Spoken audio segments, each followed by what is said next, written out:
Let's bring in now from Senate Judiciary and Armed Services, Senator Marsha Blackburn. Senator, we're honored to have you on this show. So Senator, what's your reaction to Mike Emanuel's report? How do you stop this? What we need to do is send the message that we are not going to tolerate this. When it comes to these students who are out here protesting, if it is foreign students on student visas, then that visa needs to be pulled and they need to be deported.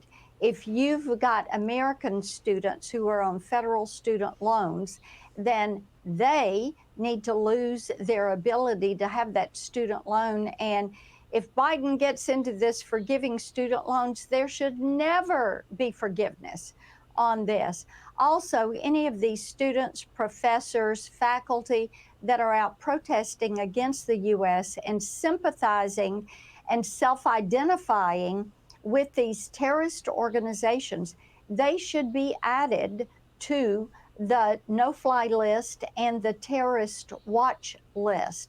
In addition, these schools, whether they're K-12 schools or they're colleges and they're receiving federal funds, if they don't know that they should be standing against a U.S. government recognized terrorist organization and speaking out against this, then yank their funding.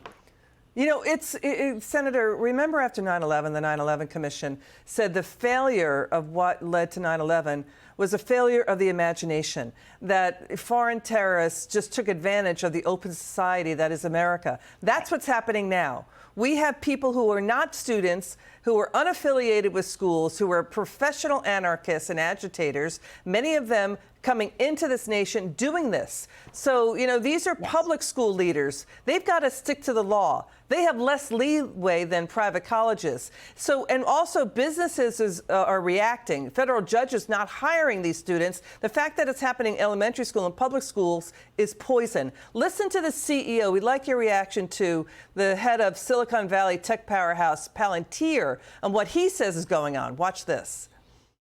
I think the central risk to Palantir and America and the world is a regressive way of thinking that is corrupting and corroding our institutions, that calls itself progressive, but actually, and is called woke, but is actually a form of a thin pagan religion. That is a real danger to our society. And it is a real danger to Palantir if we don't discuss these things. So this is like a phony Trojan horse, right? They're so tolerant, but they're intolerant. They claim they want diversity, just not diversity of thought, Senator.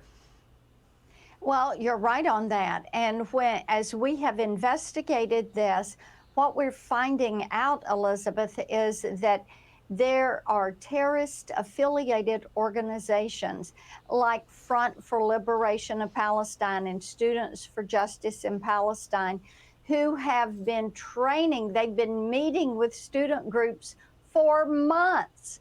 And we also have found out that these organizations are getting money from the Rockefeller brothers, from the Bill Gates Foundation, from George Soros and Open Society. Some of Biden's biggest supporters and donors are funding these anarchists who are going in and using the students, doing training sessions with students on how to go about setting up these protests and building these encampments and making these demands of universities. Senator, it's a disgrace to all of those who passed away in 9/11.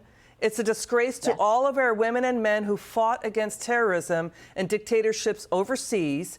It's a disgrace to all of our military veterans and you who serve in the government who tried to stop this poisonous hatred. Senator Marsha Blackburn, thank you so much for joining us. We'll stay on the story.